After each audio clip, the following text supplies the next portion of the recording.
여러분, 혹시 눈에 넣어도 아프지 않을 딸에게 깊은 섭섭함을 느껴본 적이 없으신가요? 평생을 바쳐 키워낸 내 아이가 어느새 훌쩍 자라 자신만의 가정을 꾸리고 점점 나와는 다른 세상을 살아가는 모습을 보며 마음 한구석에 서늘한 바람이 불어오는 것을 느껴보신 적이 한 번쯤은 있으실 것입니다. 모든 것을 다 내어주어도 아깝지 않던 자식이었건만 이제는 내 전화를 귀찮아하는 것 같고 나의 조언을 간섭으로 여기는 듯한 그 차가운 눈빛 앞에서 우리는 깊은 상실감과 외로움에 빠지곤 합니다. 우리의 삶은 왜 이토록 헛헛해지는 것일까요? 우리는 도대체 무엇을 놓치고 살아왔기에 인생의 황혼기에 이르러 가장 사랑하는 존재로부터 상처를 받아야만 하는 것일까요?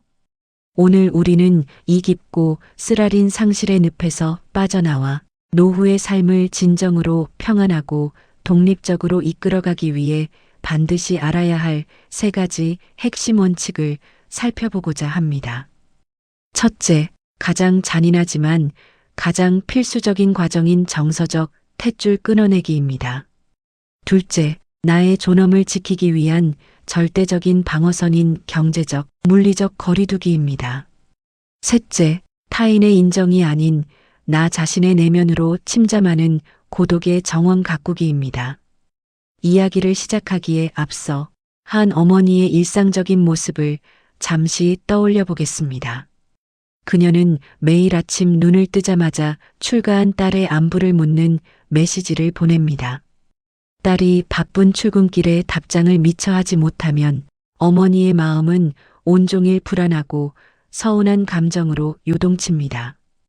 행여나 딸이 시댁에서 힘든 일을 겪지는 않을까, 손주들이 밥은 제때 먹고 다닐까 노심초사하며 자신의 일상은 뒤로 한 채 오직 딸의 삶 주변만을 맴돕니다. 주말이 되면 피곤한 몸을 이끌고 딸의 집으로 향해 밀린 집안일을 해주고 손주들을 돌보며 자신의 모든 에너지를 쏟아붓지만 돌아오는 것은 고맙다는 따뜻한 말 한마디보다는 왜 마음대로 물건의 위치를 바꾸었느냐는 딸의 날 선 핀잔뿐입니다. 그 짧은 핀잔 한마디에 어머니의 가슴은 무너져 내리고 집으로 돌아오는 텅 빈 버스 안에서 소리 없는 눈물을 훔치며 억울함을 호소합니다. 내가 너를 어떻게 키웠는데, 나의 청춘과 뼈를 갈아 너를 보살폈는데 어찌 나에게 이럴 수 있느냐는 원망이 밤하늘의 어둠처럼 짙게 깔립니다. 이러한 풍경은 결코 특별한 누군가의 이야기가 아닙니다. 바로 우리 주변에서, 그리고 어쩌면 우리 자신의 삶 속에서 매일같이 반복되고 있는 가장 보편적이고도 서글픈 현실입니다.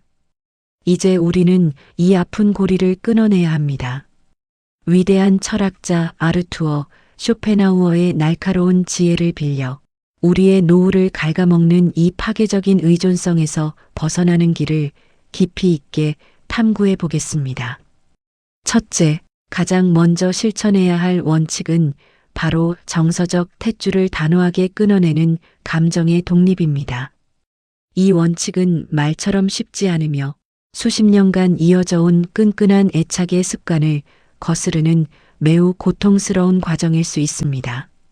그러나 이 고통을 통과하지 않고서는 결코 노후의 평안에 도달할 수 없습니다.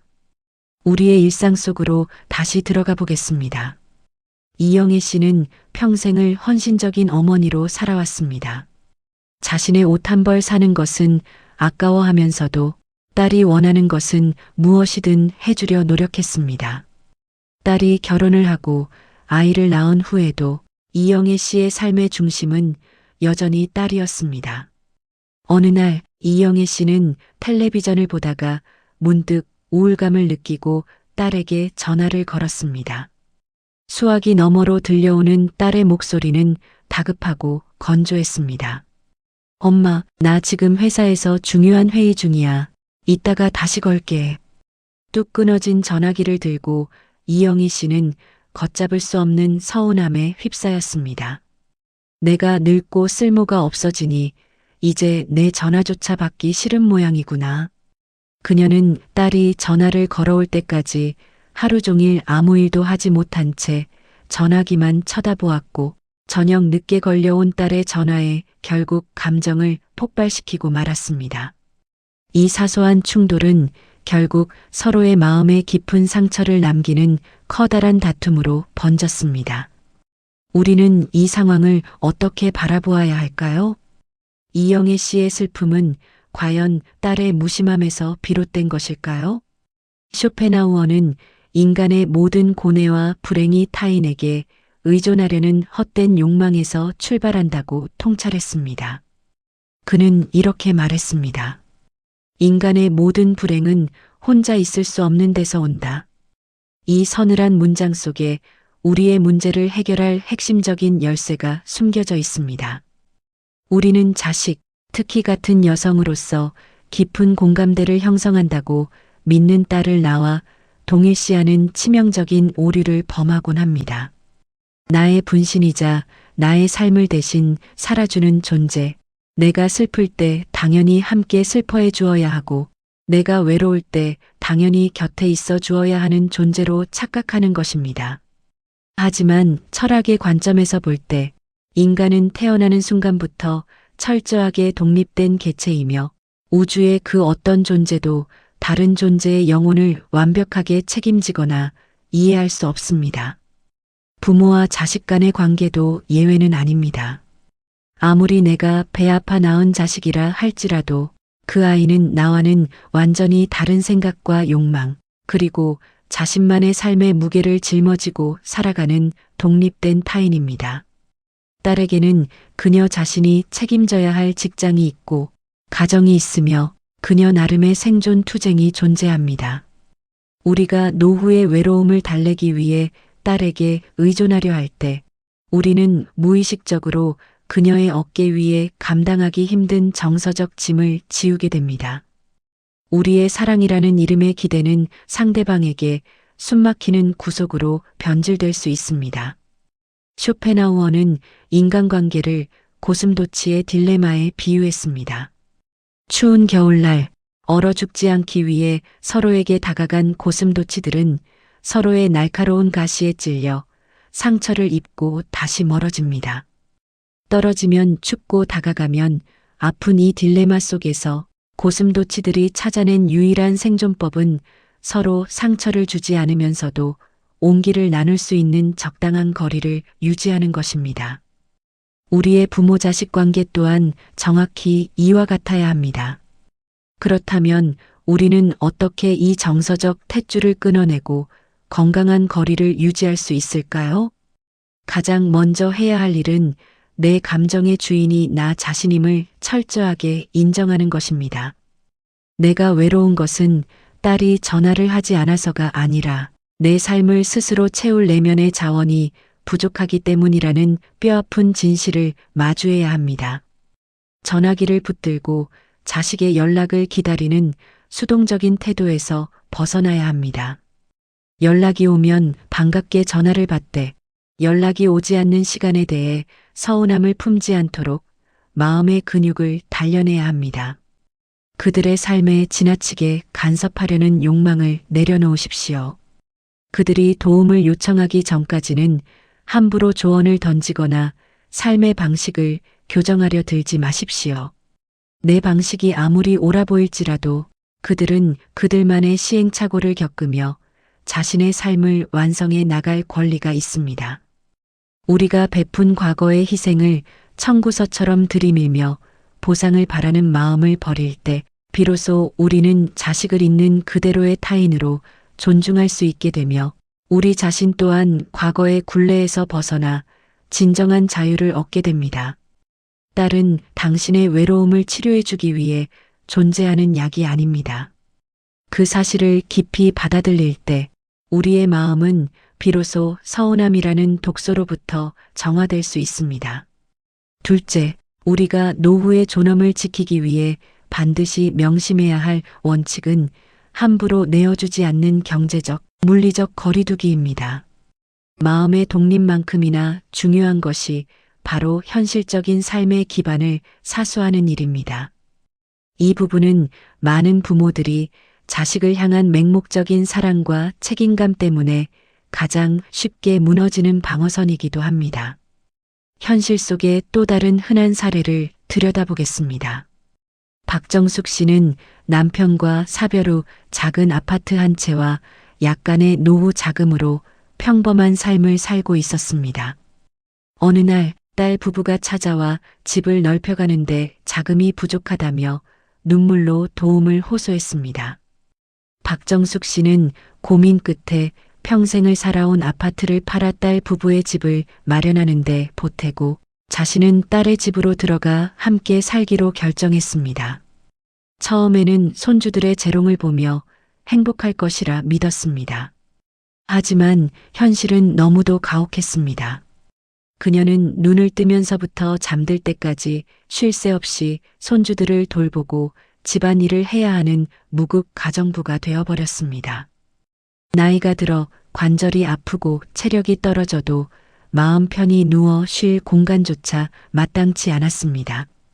무엇보다 참기 힘든 것은 딸과 사위의 미묘하게 변해가는 태도였습니다. 생활비 문제로 눈치를 보게 되고 아이들 교육 문제로 의견이 부딪힐 때마다 박정숙 씨는 자신의 발언권이 철저히 무시당하는 것을 느꼈습니다. 내 돈을 다 내어주고 내 몸을 바쳐 헌신하는데도 돌아오는 것은 짐을 얹고 산다는 식의 은근한 냉대뿐이었습니다. 박정숙 씨는 돌아갈 집도 수중에 남은 돈도 없는 절망적인 상황 속에서 매일 밤 숨죽여 올 수밖에 없었습니다. 이 비극적인 사례는 우리에게 매우 중대하고도 서늘한 철학적 질문을 던집니다. 진정한 사랑이라는 이름으로 우리의 물질적 기반과 신체를 타인에게 온전히 종속시키는 것이 과연 지혜로운 삶의 방식인가 하는 점입니다. 쇼펜하우어는 인간의 생존과 안위에 있어 물질적 자립이 얼마나 중요한지 수없이 강조했습니다. 그는 말했습니다. 돈은 바닷물과 같다. 마시면 마실수록 목이 마르다.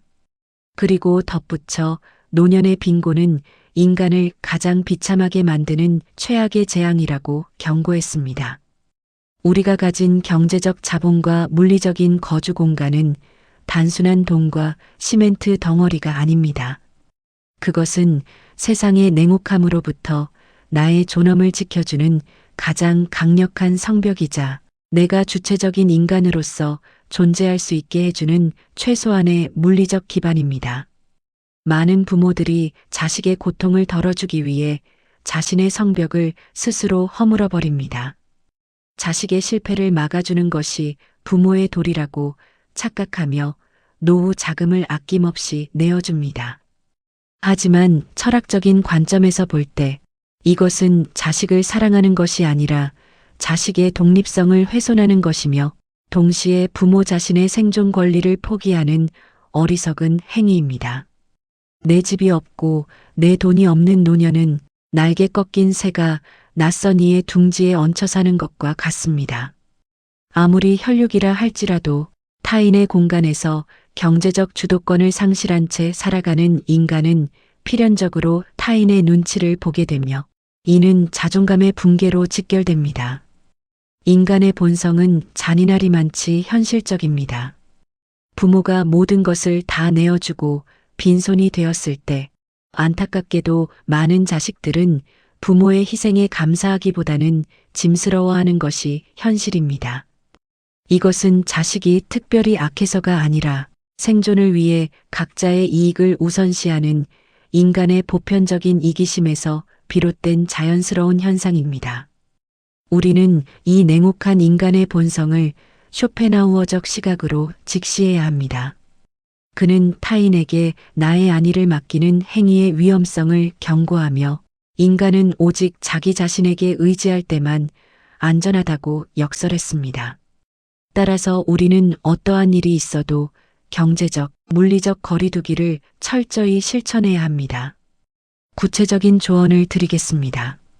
당신의 명의로 된 집과 노후 생계비는 목에 칼이 들어와도 절대 자식에게 내어주어서는 안 됩니다.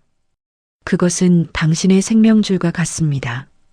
자식이 아무리 힘들다고 눈물로 호소해도 당신의 생존을 위협하는 수준의 금전적 지원은 단호하게 거절할 수 있는 냉정함을 갖추어야 합니다. 거절하는 순간에는 피도 눈물도 없는 매정한 부모로 원망받을지 모릅니다. 하지만 시간이 지나면 독립적으로 살아가는 당신의 모습이 오히려 자식들에게 더 큰 짐을 지우지 않는 진정한 배려였음을 그들도 깨닫게 될 것입니다. 또한 물리적인 생활 공간을 철저히 분리하십시오. 불가피한 사정이 없는 한 자식의 집에 들어가 살거나 자식을 당신의 집에 합가시키는 선택은 피해야 합니다. 세대 간의 생활 방식의 차이는 필연적으로 수많은 마찰을 낳습니다. 몸이 고단하고 외롭다고 해서 자식의 집에서 손주들을 돌보며 육아의 노예로 전락하는 길을 선택하지 마십시오. 할머니의 역할은 가끔 만날 때 따뜻한 미소와 용돈을 쥐어주는 것으로 족합니다. 당신의 남은 체력과 시간은 오로지 당신 자신의 건강과 안위를 돌보는데 사용되어야 합니다. 거리가 멀어질수록 마음의 평화는 가까워진다는 역설을 가슴 깊이 새기시길 바랍니다. 내 지갑의 끈을 단단히 쥐고 내 집의 문을 스스로 열고 닫을 수 있을 때 비로소 우리는 자식 앞에서도 비굴하지 않고 당당한 어른으로 설 수 있습니다. 셋째, 우리가 노후의 진정한 평안과 성숙을 이루기 위해 받아들여야 할 가장 고차원적인 원칙은 오직 나만을 위한 고독의 정원 가꾸기입니다.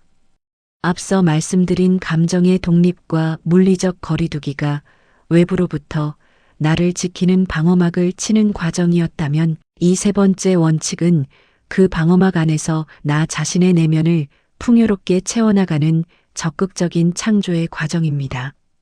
많은 사람들은 나이가 들어 혼자 남겨지는 것을 끔찍한 형벌로 여깁니다. 김말분 씨의 일상을 잠시 들여다보겠습니다. 그녀는 남편을 먼저 떠나보내고 자식들마저 모두 출가시킨 후 커다란 빈집에 홀로 남겨졌습니다. 아침에 눈을 뜨면 텅 빈 거실의 적막함이 숨을 턱 막히게 했습니다. 그녀는 이 고요함을 견디지 못해 하루 종일 텔레비전을 크게 틀어놓고 시시때때로 지인들에게 전화를 걸어 의미 없는 수다를 떨며 시간을 때웠습니다.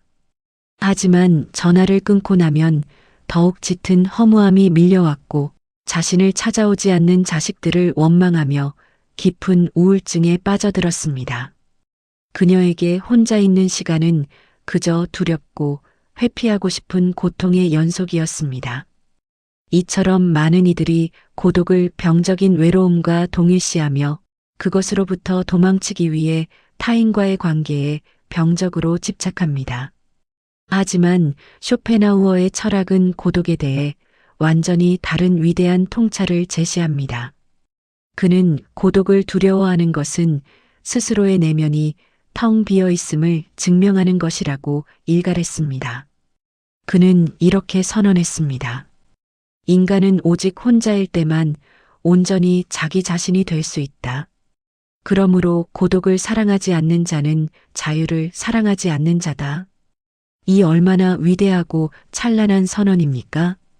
우리가 일평생을 살아오면서 누군가의 아내, 누군가의 남편, 누군가의 부모라는 수많은 가면을 쓰고 살아왔습니다. 사회적 역할과 타인의 기대에 부응하기 위해 내 진짜 모습은 깊숙한 곳에 억눌러 둔 채 살아왔던 것입니다. 노후에 찾아오는 고독은 바로 이 모든 무거운 가면들을 벗어던지고 날 것 그대로의 나 자신과 마주할 수 있는 생의 유일하고도 가장 귀중한 시간입니다. 그것은 형벌이 아니라 삶이 우리에게 내리는 마지막이자 최고의 선물입니다. 타인의 시선이나 간섭 없이 자식의 눈치를 보거나 기대에 맞출 필요 없이 오직 나 자신의 호흡과 존재에 집중할 수 있는 완벽한 자유의 공간이 열린 것입니다. 우리는 이 고독을 어떻게 가꾸어야 할까요? 황량한 사막처럼 방치된 마음의 땅에 나만의 아름다운 정원을 조성해야 합니다. 그동안 가족을 돌보느라 미뤄두었던 당신만의 취미를 다시 꺼내어 보십시오. 거창한 것이 아니어도 좋습니다. 동네의 작은 도서관을 찾아 평소 읽고 싶었던 책을 빌려 읽으며 지혜를 탐구하는 것, 매일 같은 시간 근처의 산이나 공원을 홀로 산책하며 자연의 미세한 변화를 관찰하는 것, 혹은 서투른 솜씨로 스케치북에 그림을 그리거나 일기장에 내 마음의 풍경을 글로 적어보는 것. 이 모든 것들이 당신의 고독한 정원에 피어나는 아름다운 꽃이 됩니다. 책을 읽고 철학의 지혜를 마주할 때 우리는 시간과 공간을 초월하여 수천 년 전의 위대한 영혼들과 대화를 나누게 됩니다.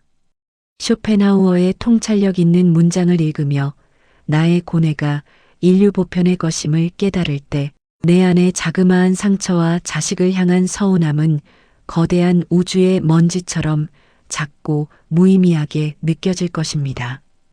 홀로 숲길을 걸으며 나무를 스치는 바람 소리에 귀 기울일 때 우리는 타인의 위로 없이도 자연의 위대한 섭리 안에서 완벽한 평온을 경험할 수 있습니다. 나만의 즐거움과 배움을 추구하는 삶은 강력한 내면의 힘을 길러줍니다. 내면이 꽉 찬 사람은 더 이상 외부의 자극이나 타인의 관심에 목말라 하지 않습니다. 자식이 오늘 전화를 했는지 안 했는지, 명절에 찾아왔는지 안 왔는지는 더 이상 내 삶의 기쁨과 슬픔을 결정짓는 척도가 되지 못합니다. 나에게는 나만의 흥미로운 일과가 있고 내가 사랑하는 나의 고독한 시간이 너무도 소중하기 때문입니다. 이러한 상태에 도달할 때 역설적이게도 인간관계는 더욱 건강해집니다. 자식에게 아무런 기대를 하지 않고 오직 나 자신의 삶을 즐겁게 살아가는 쿨하고 독립적인 노년의 부모. 자식들은 그런 부모에게서 존경심을 느끼고 부담감 없이 편안한 마음으로 부모를 대하게 됩니다.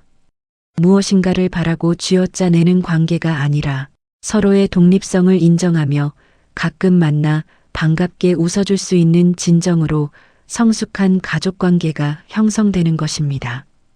쇼펜하우어가 말했듯 지혜로운 사람은 스스로 빛을 내는 태양과 같아서 굳이 남의 불을 빌릴 필요가 없습니다. 당신은 충분히 그럴 자격이 있고 그럴 능력이 있습니다. 당신의 남은 시간은 오로지 당신의 영혼을 살찌우고 당신의 존재를 스스로 온전하게 만드는 데 쓰여야 합니다. 고독의 정원 속에서 스스로 피워내는 고요한 기쁨, 그것이야말로 누구도 빼앗아갈 수 없는 노년의 가장 확실하고도 찬란한 행복입니다. 이제 오늘 우리가 함께 나눈 세 가지 지혜를 조용히 갈무리해 보겠습니다. 우리는 가장 사랑하는 존재인 자식, 특히나 나의 분신처럼 여겨졌던 딸에게서 비롯되는 섭섭함과 고통의 근원을 깊이 파헤쳐 보았습니다. 그리고 그 고통의 사슬을 끊어내고 존엄하고 평안한 노후를 맞이하기 위한 철학적 결단을 내렸습니다. 첫째, 자식을 향한 헛된 기대와 의존성을 내려놓고 정서적 탯줄을 단호히 끊어내는 감정의 독립을 실천해야 합니다. 내 감정의 주인이 되어 타인의 반응에 흔들리지 않는 굳건한 마음의 중심을 세워야 합니다. 둘째, 나의 생존과 자존감의 최후의 보루인 돈과 집을 함부로 내어주지 않는 철저한 경제적, 물리적 거리두기를 유지해야 합니다. 서로의 삶을 지켜주는 적당한 거리가 결국 서로를 살리는 길임을 명심해야 합니다. 셋째, 타인에게서 채우려던 마음의 허기를 버리고 오직 나 자신에게 집중하는 고독의 정원 가꾸기에 돌입해야 합니다. 혼자만의 시간을 고통이 아닌 축복으로 받아들이고 배움과 성찰로 내면을 풍요롭게 채워나가야 합니다. 이 세 가지 원칙은 결코 무정하거나 이기적인 가르침이 아닙니다. 오히려 나와 자식 모두를 불행의 구렁텅이에서 건져내어 각자의 위치에서 가장 아름답게 꽃피울 수 있게 돕는 가장 깊은 차원의 철학적 사랑입니다. 우리는 태어날 때도 혼자였고 세상을 떠날 때도 철저히 혼자입니다. 인생의 긴 여정 속에서 잠시 만나 가족이라는 이름으로 인연을 맺었을 뿐 결국 우리는 각자의 배를 타고 망망대해를 항해하는 고독한 선장들입니다. 나의 항해를 타인에게 맡기려 하지 마십시오. 당신이 쥐고 있는 생의 조타수를 단단히 고쳐 잡으십시오. 지금 당신의 눈앞에 펼쳐진 노년의 바다는 생각보다 훨씬 더 넓고 아름답고 눈부십니다. 그 바다를 어떻게 항해할 것인가는 오롯이 당신의 선택과 지혜에 달려 있습니다. 지금 이 순간 조용히 눈을 감고 스스로에게 물어보십시오. 나는 지금 내 삶의 주인으로 당당하게 살아가고 있는가? 아니면 누군가에게 기대어 위태롭게 흔들리고 있는가? 당신의 내면 깊은 곳에서 들려오는 진실한 대답이 당신의 남은 생을 찬란한 빛으로 인도해 줄 것입니다. 오늘 이야기가 여러분의 마음에 작은 울림을 주었다면 구독과 좋아요로 함께 해주세요.